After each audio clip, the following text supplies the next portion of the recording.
शेतकरी कर्जमाफी संदर्भात मुख्यमंत्री देवेंद्र फडणवीसांनी एक मोठं वक्तव्य केलंय। आम्ही जनतेला दिलेला शब्द पाळणार आहोत, योग्य वेळी कर्जमाफीचा निर्णय घेऊ असं मुख्यमंत्री म्हणतात। ते पुण्यात बोलत होते।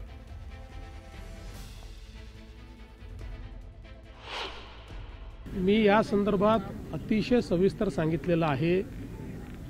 कर्जमाफी कधी करायची या संदर्भातल्या काही त्याचे नियम आहेत, त्या संदर्भात त्याची एक पद्धती आहे।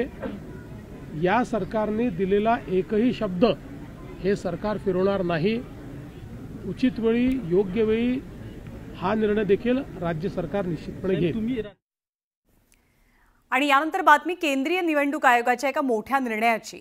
आयोगाने एक मोठा आणि महत्त्वाचा निर्णय घेतलाय। निवडणुकीच्या वेळेला काढले जाणारे फोटोज आणि रेकॉर्ड केले जाणारे व्हिडिओ फुटेज यांच्या नियमामध्ये आता बदल होतोय।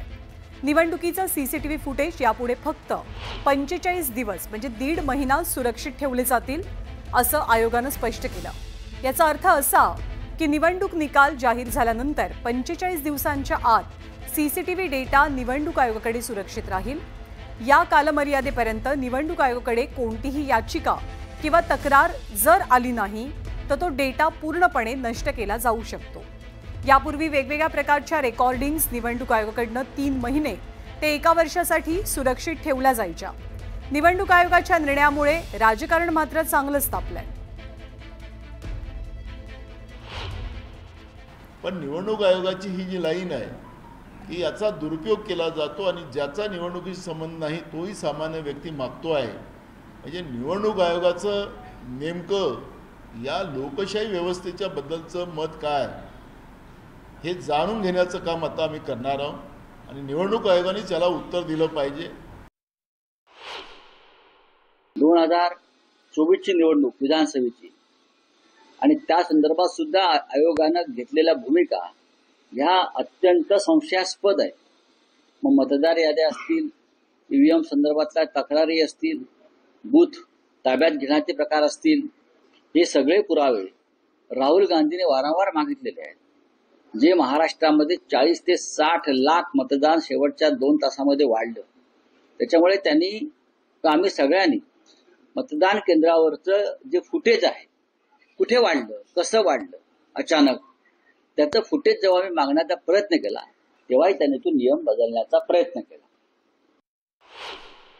कुठलीही गोष्ट आली तर रडूबाई रडू, आक्षेप घेऊ, हेच काँग्रेसचं काम आहे, हेच महाविकास आघाडीचं काम आहे। आणि त्यामुळे या सगळ्या व्यक्तींना रडण्यापेक्षा समाज घडण्याकडे लक्ष द्या, घडलेल्या समाजाला पुढे नेण्यामध्ये लक्ष द्या, व्यवस्थांना मजबूत करण्याकडे लक्ष द्या, ही आवश्यकता आहे असं मला वाटतं। निवडणूक आयोगाच्या निर्णयावर ज्यांना मतं मांडायची त्यांनी जरूर मांडावी, पण निवडणूक आयोग का म्हणतंय याचा अभ्यासही करावा। आणि यापुढची बातमी पंढरीच्या वारीची। संत तुकोबा आणि संत माऊलींच्या पालख्या पुणे मुक्कामी आहेत। तहान भूक विसरून विठ्ठल भक्तीमध्ये तल्लीन झालेले माऊलींचे भक्त हेही पुणे मुक्कामीच असतील। राम कृष्ण हरीच्या जयघोषानं पुण्यनगरी दुमदुमून गेली आहे। आज पुण्यामध्ये वारकऱ्यांची अनेकांकडनं सेवा केली जाते। कुणी पाणी पाजतंय, कुणी अन्नदान करतंय, कुणी वैद्यकीय मदत देतंय। भक्तीच्या महासागरात अनेक जण निस्वार्थपणे वारकऱ्यांची सेवा करतात। उद्या दोन्ही पालख्या पुण्यातनं पंढरपूरकडे प्रस्थान ठेवतील, तर महाराष्ट्रातील इतर भागातील संतांच्या पालख्या पंढरीच्या दिशेनं मार्गस्थ झाल्यात।